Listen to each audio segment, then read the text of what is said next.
Turning now to your community focus, we often refer to Labor Day as the unofficial end of the summer, but what does the day actually signify? Here to talk about all things labor and unions, Rhode Island AFL-CIO Secretary-Treasurer Patrick Crowley. Thanks for being here. Thanks for having me, Kim. So first, before we get into the history of Labor Day, let's remind the viewers at home and myself, what is the AFL-CIO and how many members do you have locally? The AFL-CIO is the umbrella organization for all of the unions in the state. We represent 275 local unions and 80,000 working men and women across Rhode Island. Fabulous. Okay, so let's talk about Labor Day itself. What is the purpose of the day? And actually, you gave me a little bit of a fun tidbit ahead of the interview. Rhode Island lays claim to the first Labor Day celebration. What's that all about? Absolutely. In 1882, Rhode Island was the first state to have an official Labor Day celebration. Wow. And even though some other states might lay claim to it, just like the Boston people like to say the Tea Party started the revolution, even though Rhode Islanders know it was the Gaspee affair. That's right. In Rhode Island, we lay claim to having the first Labor Day celebration to honor working men and women for all of the hard work they do. So that's the point of Labor Day, is really to honor workers. Absolutely, to make sure that the general public understands how hard our members work to make sure that Rhode Islanders are safe, healthy, and that all of the work that we do deserves to be paid well. I was reading your newsletter earlier today, and you even said it yourself, that sometimes organized labor is sort of painted as a special interest group.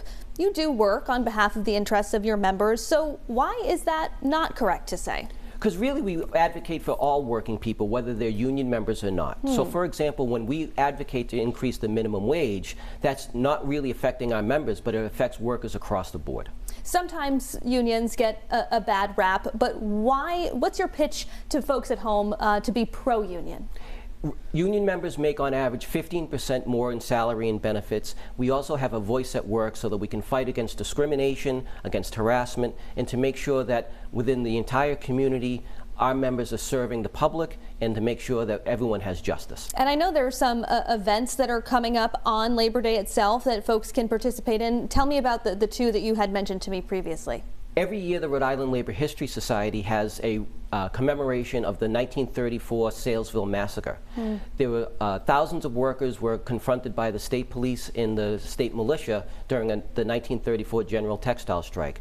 At the Mashassack Cemetery in Central Falls, there's still a gravestone that has bullet holes in it from the encounter. Wow. So we're there to make sure that the history stays alive and we can talk about what working people in their struggles are about. And there's also a documentary screening happening on Monday? I'm very excited about this. In Woonsocket at the Museum of Work and Culture at 1:30 in the afternoon, there's a special screening of a Slatersville documentary by a Rhode Island filmmaker named Christian de Resendez that talks about another mill village in North Smithfield called Slatersville.